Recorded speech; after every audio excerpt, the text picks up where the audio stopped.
Hello, we're live now. Yay! Welcome everybody.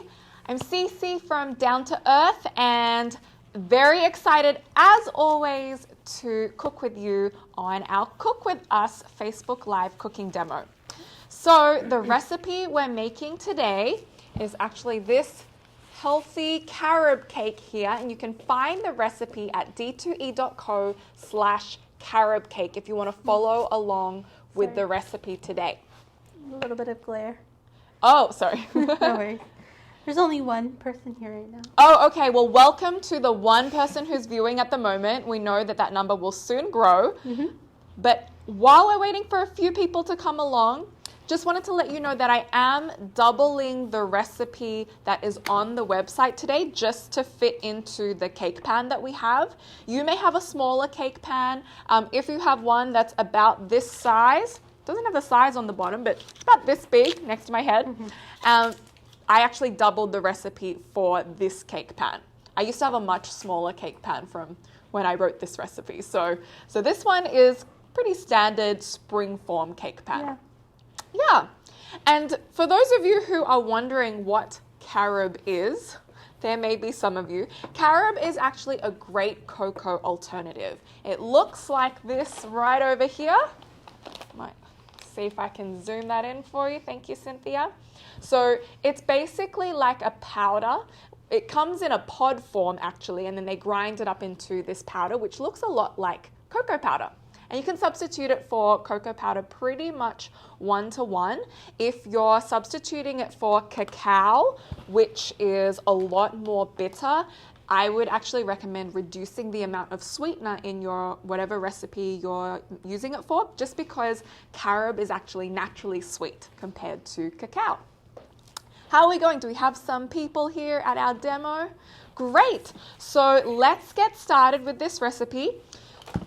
Of course, the major ingredient in this recipe is carob because it's a carob cake. But you will be surprised to know that we are missing a main ingredient that most cakes have. I don't know if you can have a look at all of our ingredients, or maybe you're looking at the ingredient list online. It is missing one major ingredient that usually cakes have, but this one doesn't. You can write in the comments if you know what it is. If not, I'm going to let you know in a little bit. But I'm actually going to introduce you to the other main ingredient in our recipe, which is black beans. I bet that surprised some of you. Now, how do you fit in black beans into a cake? It's not your most common cake ingredient, but black beans are awesome in dessert because they're high in protein. So this cake is actually going to be quite filling. They're a great carb source and they're low in fat. So it's a really, really great healthy alternative for cakes. And the black bean brand that I'm using, it's a canned black bean. I chose this one specifically. Not only is it organic, but it also is 2 ingredients only, and it doesn't have any salt. It's just black beans and water. So obviously this is a little bit better because sometimes the salted black beans can be very strongly salty. So I'm using these ones for this recipe. So I'm just going to pop the black beans into my blender. This is a food processor, sorry, not a blender. You'll be very happy to know that this is a minimal washing recipe. It's actually a one bowl or one processor bowl recipe. Yes, that's really good because I do bake a lot and it is a hot mess at the end. So this is awesome. Yeah, because usually you have your wet bowl, your dry bowl, everything is, you have chaos. So many bowls. Yeah. But this is a great recipe because you're going straight into your processor. So we're adding our wet ingredients first. So of course we have our black beans. We're also going to add some maple syrup. This is the brand I'm using. You can also use any other kind of syrupy sort of sweetener. Oh, nearly lost my bowl there. You can use honey, agave, you can use coconut nectar. I did list those alternatives on the recipe as well. But yeah, I've just chosen to use maple syrup today because we happen to have it in our fridge. So whatever sweetener you have, use that one. Nice. And what I'm going to do, before I add the rest of the ingredients, I'm going to actually prepare my flax eggs. So you've probably, if you've been watching our Facebook demos, you've seen me use these a million times, but in baking, flax eggs are just amazing for creating that binder. Now you're going to see me mix it and you're going to think to yourself, that doesn't look like it's going to bind anything. Look at it. It's so runny and very unappealing looking. But wait and see. It will thicken slightly. It only takes a few minutes to actually thicken, and you'll see it forms more of a gel consistency. Next thing I'm going to add are these delicious medjool dates. I love medjool dates, and the ones that we have in our bulk department, I actually don't know where they come from, but they taste amazing. They're really plump, and they have that chewiness to them, and I just love them. I love using them in desserts. In fact, I often just sweeten everything I make with these medjool dates, and they're a great snack as well. If you want a cool snack idea for your kids that will resemble like a Snickers bar, you can put a little bit of nut butter inside the medjool date and then just pop it on a plate. Your kids, your keiki will love it. So there's a little trick if you're wanting a really, really easy, delicious snack for the keiki. So that's a lot of dates. It is. This is about 20 dates. Wow. Just because, we're putting a lot of beans in there. So you want the bean taste is, it. Strong. If you've eaten black beans before, it is very strong. So you want to really make sure that you're overpowering that beanie taste. Right. And the carob does a good job of doing that, but the dates help as well. Last thing I'm going to add, and if you are oil-free or you're low-fat, you can actually leave out the coconut oil. I prefer when I'm making cakes and baked goods, I actually like to add usually some kind of fat source like nut butter or coconut oil or some kind of oil, just because I really like, fudgy kind of gooey desserts. I really like that consistency. Right. But if you're wanting to, pursue a low-fat diet for whatever health reasons you might have, you can just get rid of the coconut oil. It's not that much either. No, it's not much. In this recipe, it's about a quarter cup. On the recipe sheet, you'll notice it's a couple of tablespoons, but it's not much to leave out. Okay, so now second last thing is a little bit of vanilla, because honestly, every baked good tastes just that much better with a little bit of vanilla in it. So if you have, pure vanilla bean, if you have found that in our stores, you can add just the vanilla bean, scrape it in there, but vanilla extract is perfect. And now you're going to see, look at this flax egg. You can see it's become much more gelatinous. It actually looks like it's going to bind our cake together, which is great. This is the equivalent of 4 flax eggs. So that's a lot, but like I said, it's really going to make for an ooey, gooey, fudgy kind of cake, which is, I think, the best kind of cake. So we're going to pop that. And you're also making a double recipe. Yes, double recipe. So the regular recipe only has 2 flax eggs. Only has 2. So it really depends on how big your cake pan is. If you're using, like a smaller bread tin or loaf tin or something, you can definitely just use the recipe that's on the website. Okay, all right, we're going to process our wet ingredients together. It is going to take a little while, so just bear with me. Ooh, spilling everywhere. This is live action processing. We didn't prepare anything earlier. Look at this mess oozing out here. Okay, so the main thing is you want to make sure, hopefully you can hear me with the mic, you want to make sure that there are no lumps. So I can see that the black beans look like they've processed pretty well. It doesn't look lumpy anymore. If you see that it is still, if you have a few chunks here and there, you can scrape it down and mix it again. But for the most part, it's pretty good. And if you want to make it smoother, you can also do it in a high-speed blender, super high speed, which will make it a smoother consistency. Right. So now I'm going to add my dry ingredients, now that I've sprayed coconut oil everywhere. I'm going to add my carob powder in. Again, for those of you who weren't with us at the start of the demo, I did explain that carob is a great alternative to cocoa or cacao. It is slightly sweeter than cacao. It also, well, actually not slightly. Cacao is very bitter. It's got a natural sweetness to it. And the great thing is, if you're sensitive to stimulants like caffeine or theobromine, which are found in cacao, carob is great for you because it doesn't have those stimulants in there. Okay, so I'm going to throw this all together. I'm also, actually, one thing that I almost forgot, I'm going to add a pinch of salt. Don't want to leave the salt out. You might ask why salt is so important. Well, it's because salt brings out the natural flavors of all of the ingredients in this recipe. So most of the time, you might think you wouldn't put salt in a dessert, but I always recommend pretty much every recipe to put a little pinch of salt. Yeah. Okay, let's give that a process. Now I think powder's probably going to spray everywhere, so bear with me again. Oh, pretty good. You can see it's becoming that really nice caroby color.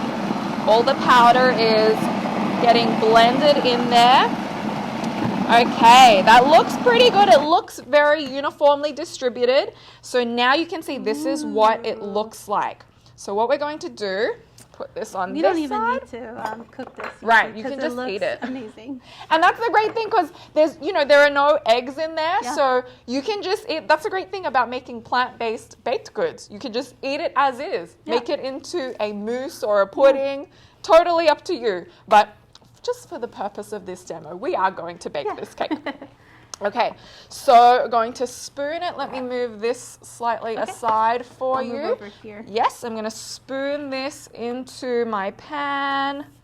Okay, you can see how gooey it is. Can you believe there's black beans in there? I know. Wow. And did you guess what ingredient is missing from our cake? Did anybody happen to guess? Let's see. Nobody has guessed. Okay, I'm going to tell you. Okay, go for it, Cynthia. Is it flour? There is no flour. That's right. No flour in this cake. Yeah. So it is also naturally gluten-free. Nice.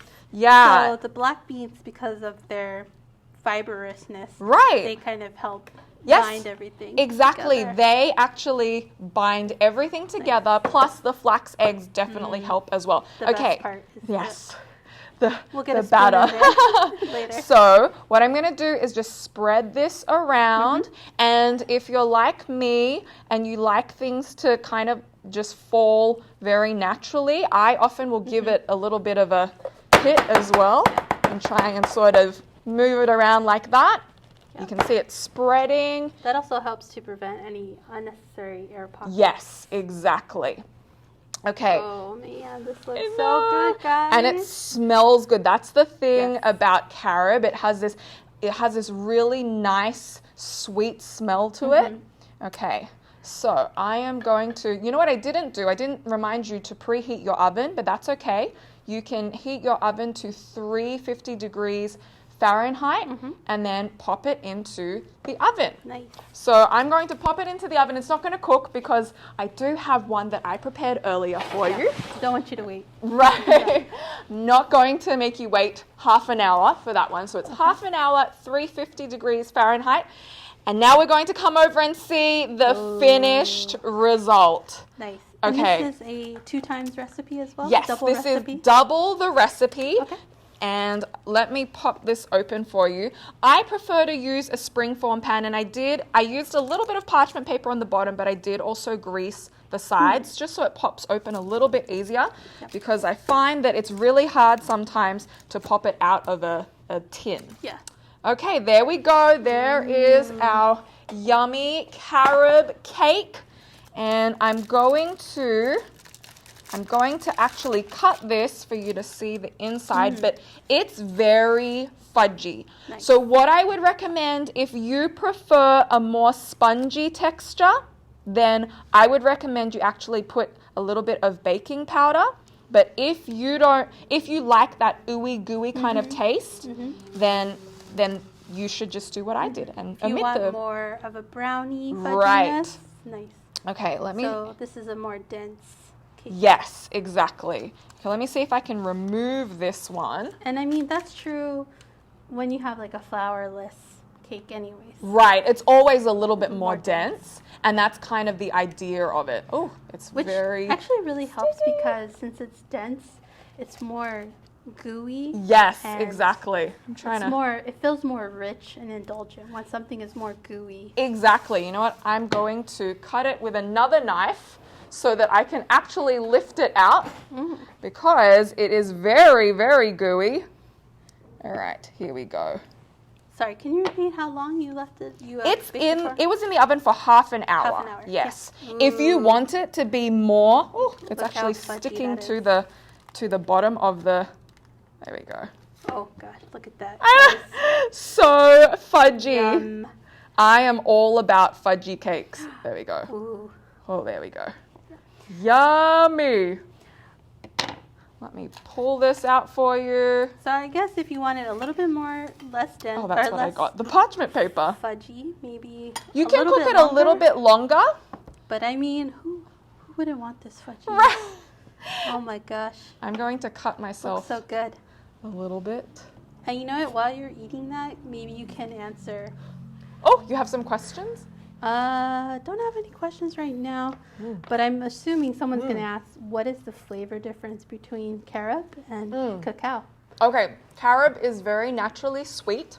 Cacao is, if you've tasted dark chocolate, that's basically what cacao tastes like, but very, very bitter. Yeah. So carob kind of almost has a little bit of a slight caramelly taste to it. Yeah. Not completely caramel, but it's definitely very, very sweet. It has more like a dark brown sugar flavor Yes, to it. exactly. More molasses. Yes. Molasses. Right, exactly. But yeah, I am such a fan of carob. The other thing is, if you do want to make a little bit of a glaze for the cake, I put the recipe up on the website as well. Ooh, how is I'm it? going to finish it because it's so good.